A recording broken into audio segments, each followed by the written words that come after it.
Greetings everyone, I'm back in the shop today for something so annoying that I don't even know what the problem is, but I'm working on my Lincoln MKZ and the backup sensors. You know when you're like backing up into a parking space or backing out, something like that, and something gets in the zone and it starts beeping at you? Well, that system has failed and it's driving me nuts. There's no codes.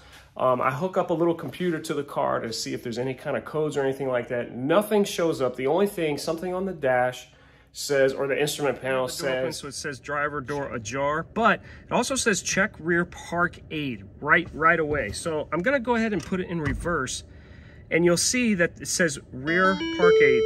I already got a cross traffic system fault. That's because I'm backed up really close to the wall. So what do they need you to do? They need you to take it into the shop, to the dealership or something like that, to hook it up to a computer, and they charge you a couple $100 just to do that. I'm not that kind of guy. I want to at least attempt to try to fix it myself. I never come to the table with a problem without some sort of solution, or at least a suggestion, an attempt to fix the problem.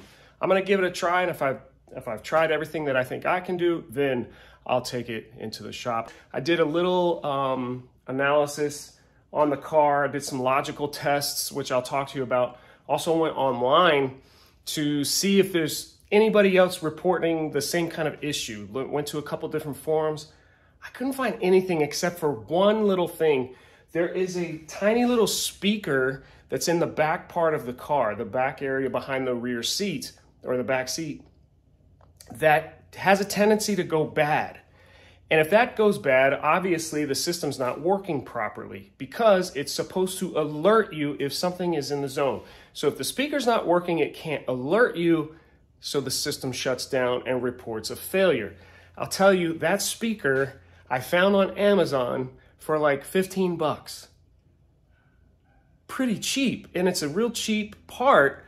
The issue is getting to it. In order to get to it, you have to take the entire back seat apart, all the trim pieces, the back panel, just to get to this little $15 or $20 speaker. So if I can do this myself and save quite a few dollars, and then on the way learn something about the car, like how to take this apart on the inside, that's a win for me. Hang out with me today. Let's see if my gambling pays off. I'm gonna share this with you. Win or lose, if the speaker doesn't fix the problem, hey, at least I tried and I learned something on the way, and it only cost me a few bucks. Before we get started, do me a favor, drop me a thumb. I'd really appreciate that. Please be sure to subscribe. It really helps the channel. On that note, let me get the parts. I gotta disconnect the battery because I'm gonna be dealing with some electrical components, and let's get started. Here's a tip. Before you start working in the back seat, take your front seats, move them all the way forward to give yourself plenty of room in the back area.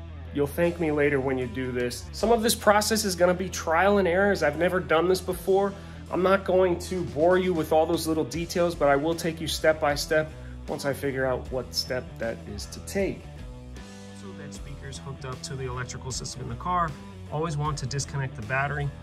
Just loosen this nut here, and this should slide off. Move that out of the way. Good to go. Next thing I noticed are these little, these little tabs that's underneath the seat right here. I started feeling around to see how I could lift this, get this seat off. And there's a little tab, and you push it over to the side here, and the seat lifts up. You see that hook? I don't know if you can see it, but there's a little tab there that releases it. Got to do the other side too. All right, this comes up, and in the back there are hooks. You probably can't see, but you want to push in and up, and the whole seat will release. I've already done the other side. Got to do both sides, and then that bottom seat will come out. If you have electrical components like heated seats, make sure you unplug those wires. Now that the back seat's free, you can lift it up, get it out of the way. Check this out. Never know what you might find underneath the seat. Pretty cool. All right, I'm not 100% sure on this, but I think this is part of some framing, not a part to the seat. So I'm not gonna take this off just yet, but there's a bolt that's under here right there, that's part of this whole seat. I'm gonna start with these outside bolts here and see if that starts to release the back part of the seat. So taking that screw off the bottom, pop this side piece off here. So just a outside trim piece or decorative piece to the back seat. Exposed a couple things here. There's some sort of module here. Not sure what that is. A lot of wiring. And a better look at the frame. So I think these bolts do hold in the back seat. But I'm gonna go ahead and do the other side and get that other piece off, just so a little easier to get to the whole back seat. It's really hard to show you with just two hands what I'm using here, but this is just a impact driver, battery operated, to make things go a little faster. And that's a size 10mm socket to get these little guys off that holds this outside trim piece on. And then I just pulled up and the thing just kind of snapped off. One thing I always like to do, one, make sure you wear safety glasses, but two, always so paranoid about losing these parts. Now, some guys have like a little magnetic tray, they drop them in and it stays put. Other guys, I've seen them do this. I tend to do both, whatever is like at arm's reach. And we'll go ahead and put the bolt back in the threaded area where it was, just to keep it for safekeeping. But just remember, when you go to reinstall that, the bolt's already in place. Don't try to push this part on without taking that bolt back off. Y'all remember when I said that I've never taken apart the back seat before in this car? I'm noticing something.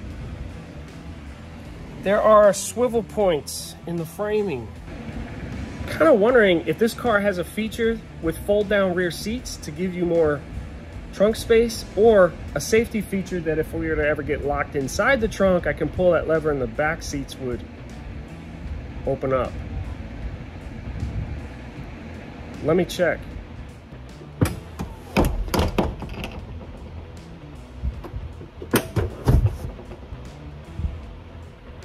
Yeah.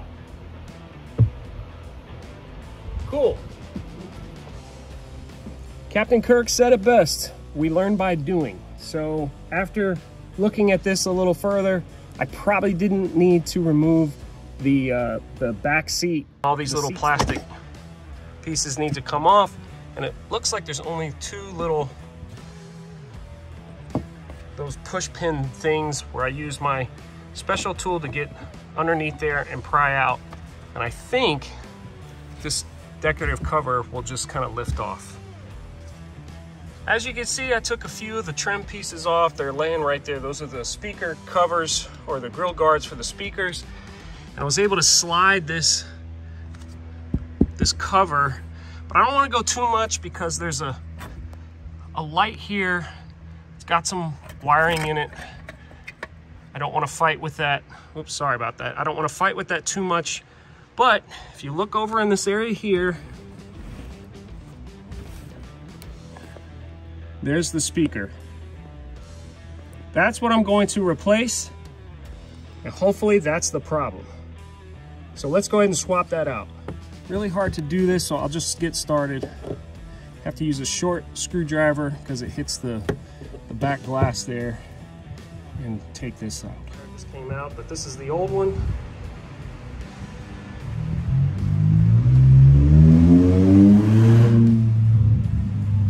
And this is the new one. Identical.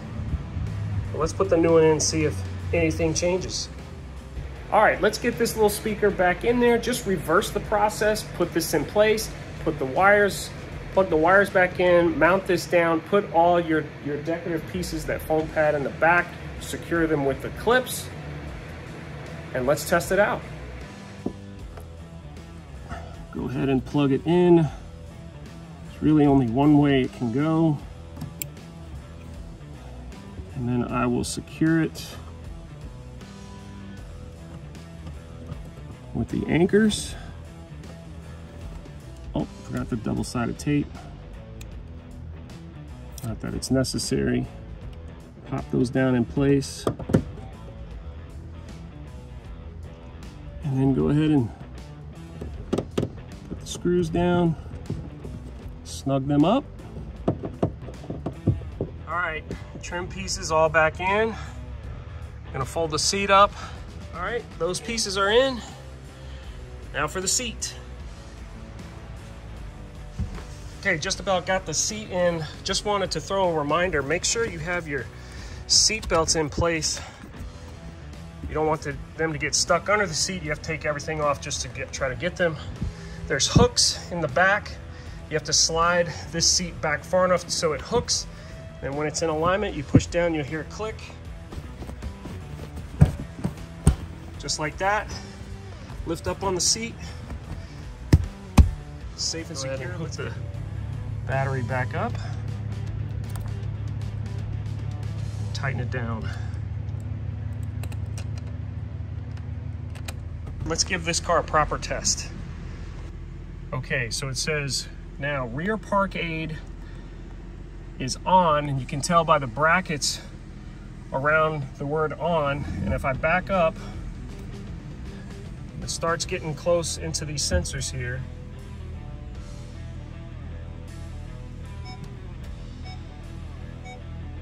So the rear park aid is going to be slow beeps in green. When you get to the yellow, it's going to beep faster.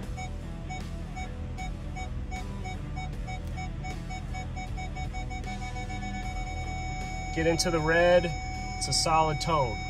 Perfect. That, my friends, is a success and a gamble that paid off.